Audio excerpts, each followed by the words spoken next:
আসসালামু আলাইকুম রহমতুল্লাহ বরকাত।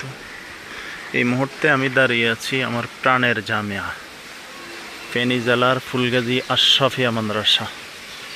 এই মাদ্রাসার প্রতিটি ইকবাল কণার সাথে একটা মহাব্বত, ভালোবাসা। ফেনী বন্যায় ক্ষতিগ্রস্ত এলাকাসমূহের ভিতরে অন্যতম একটা ফুলগাজী, এবং মাদ্রাসা সমূহের ভিতরে অন্যতম একটা মাদ্রাসা ছিল ফুলগাজী আশরাফিয়া মাদ্রাসা। এখনও মাঠে কাদা পানি আছে। এবং এটা দেখতেছেন, এটা হলো আশরাফিয়া মাদ্রাসার মসজিদ। আলহামদুলিল্লাহ, অনেক চমৎকার, অনেক সুন্দর মসজিদ। এই মসজিদে 7 বছর আমরা নামাজ পড়ছি আর আশরাফিয়া মাদ্রাসা পড়াকালীন। এটা হলো মাদ্রাসার ভবন, দোতলা ভবন, মাদ্রাসার মাইক, এখানে মাদ্রাসার বাগান, এরপরে দোতলা, এখানে 3 তলা একটা ভবন, এদিক দিয়ে একটা দোতলা ভবন। এটা হলো আশরাফিয়া মাদ্রাসার এই মাদ্রাসা থেকে বের হওয়ার রাস্তা। এই 3 তলা একটা ভবন, এখানে দোতলা। এইটির সাথে আমাদের সম্পর্ক, 7 বছর পড়ালেখা করছি, মোহাব্বত প্রতিটা ওস্তাদের সাথে, ছাত্র ভাইদের সাথে। এটা হলো একটা পুকুর, মাশাআল্লাহ, এখানে ছাত্ররা গোসল করে।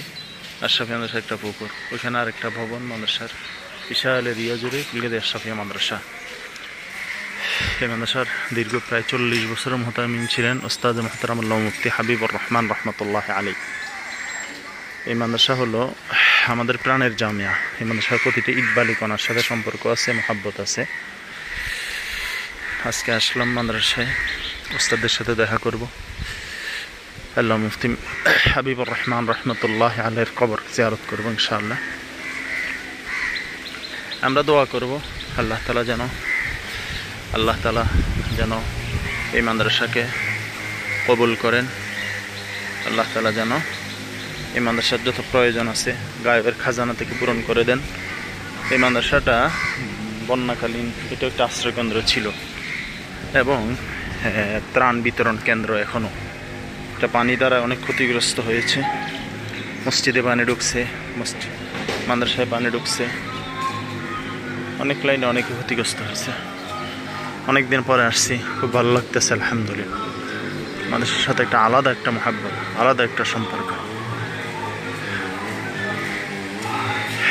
এই যে মাদ্রাসা, বিশাল এরিয়া জুড়ে মাদ্রাসা দেখাইলাম আপনাদেরকে। এটা হলো মাদ্রাসা মসজিদ আশরাফিয়া। আশরাফিয়া মাদ্রাসায় আসা হয় মাঝে মাঝে, উস্তাদের সাথে দেখা হয়, কথা হয়, মহাব্বত হয় আলহামদুলিল্লাহ। এখনও মাদ্রাসার পড়ালেখার পরিবেশ স্বাভাবিক হয়নি, বন্যার পানি নামছে, অনেক ক্ষতি দেখা যাচ্ছে। এটা হলো বাইতুর রহমান জামে মসজিদ। এই মসজিদ আলহামদুলিল্লাহ ছাত্র যেমন অনেকবার নামাজ পড়ানোর সুযোগ হয়েছে মেশকাত দাওরার বছর। এটা হলো মাদ্রাসার পুরা বিশাল এরিয়া জুড়ে। আজকে আসছি 9 তারিখ, আসরের নামাজের পরে, মাগরিবের আগে দিয়ে।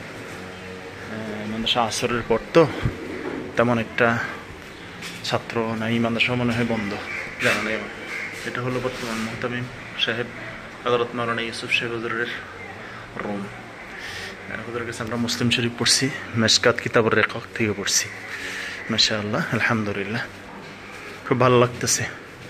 মাছ যেমন পানি পাইলে যেমন আনন্দ লাগে, এই জামিয়াতে আইসা এমন করে আনন্দ লাগতেছে আলহামদুলিল্লাহ, মাশাআল্লাহ। এটা হলো মাদ্রাসার পশ্চিম সাইড, এটাও মাদ্রাসার একটা পুকুর। এই পুকুরে কত সাঁতার কাটছি, গোসল করছি আলহামদুলিল্লাহ। বিশাল এরিয়া জুড়ে মাদ্রাসা আলহামদুলিল্লাহ। এই হলো পরিবেশ, এই হলো মাদ্রাসা, এই হলো বিল্ডিং। অসম্ভব ভালো লাগতেছে আলহামদুলিল্লাহ। মাদ্রাসার 2টা পুকুর আছে, একটা আগে দেখলাম, এখন আর একটা। অনেক মাছ মাদ্রাসার পুকুরে মাশাআল্লাহ। বিশাল এরিয়া জুড়ে মাদ্রাসা, কয়েক একর হবে হয়তো বা, জানা নাই আমার। আল্লাহ তাআলা এই মাদ্রাসাকে কিয়ামত পর্যন্তের জন্য কবুল করেন। যে সমস্ত ওস্তাদেরা পড়াইছেন আমাদেরকে, আজকে কবরবাসী হয়ে গেছেন, ওনাদেরকে জান্নাতের উচ্চ মাকাম দান করেন। যেমন সাথে দোস্ত আহবাব সাথে পড়ছি, আজকে দুনিয়া নাই, ওদেরকে আল্লাহ মাফ করে দেন। যে যেখানে আসে আল্লাহ তাআলা প্রত্যেককে দেশ থেকে দেশান্তরে দিনের খেদমতের সাথে আল্লাহ থাকার তৌফিক দান করেন আলহামদুলিল্লাহ। অনেক দিন পরে খুব ভালো লাগতেছিল। আল্লাহ কবুল করেন, আল্লাহ রহম করেন, আল্লাহ সহজ করেন। আলহামদুলিল্লাহ, ওস্তাদের সাথে দেখা করব ইনশাআল্লাহ, দোয়া নিব। তো আমরা দেখলাম আশরাফিয়া মাদ্রাসা, আল্লাহ তাআলা কবুল করেন। আসসালামু আলাইকুম ওয়া রাহমাতুল্লাহি ওয়া বারাকাতুহু।